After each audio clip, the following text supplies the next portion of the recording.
The Gospel yesterday, Jesus is severely criticized by the Jews for healing a paralyzed man on a Sabbath day. The Jews strictly observe the precepts that no work should be done on this day. They base this story of creation, wherein it is stated that even God rested and ceased working on the seventh day. But Jesus does not agree. He categorically declares, "My Father is at work until now." The act of creation is an ongoing process simply because God is eternal. Every action of His has eternal dimension. And since the Father continues working, Jesus concludes, "So I am at work." He is just following the Father's example.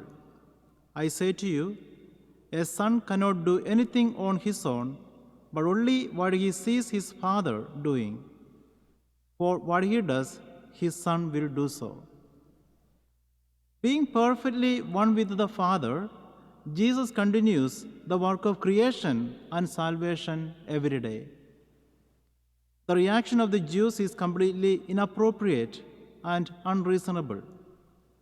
They tried all the more to kill him, and this is for two reasons. Because he not only broke the Sabbath, but he also called his own Father, making himself equal to God. In the face of such an overt display of hostility and real threat, Jesus does not deny his statement nor turn back on his claim. Instead, he further expounds on his assertion that he indeed is the Son who is consubstantial with the Father.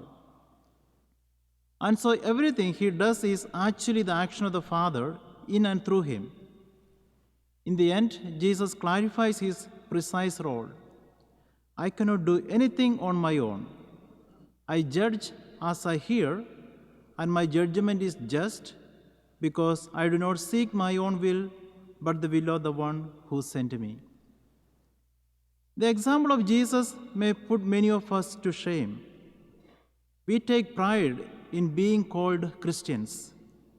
We rejoice in the fact that in baptism we have all become God's children. But in the face of serious challenges and threats to our security and comfort, many of us easily turn away from our commitment and fidelity to the Lord. In our attitude and behavior every day, we hardly show forth our sublime dignity as God's children. In the pursuit of our worldly ambitions and desires, we totally set aside our Christian values and principles. In his classical spiritual book, The Imitation of Christ, Thomas A. Kempis said, "Jesus has many lovers of his kingdom, but few bearers of his cross." During this season of Lent, may we all seriously examine and evaluate our life as Christians. May we be filled with the grace of God so that we are able to closely imitate Christ in his complete obedience to the will of the Heavenly Father. May we become clear reflections of the Father in this world and be effective instruments in bringing souls to salvation and eternal glory.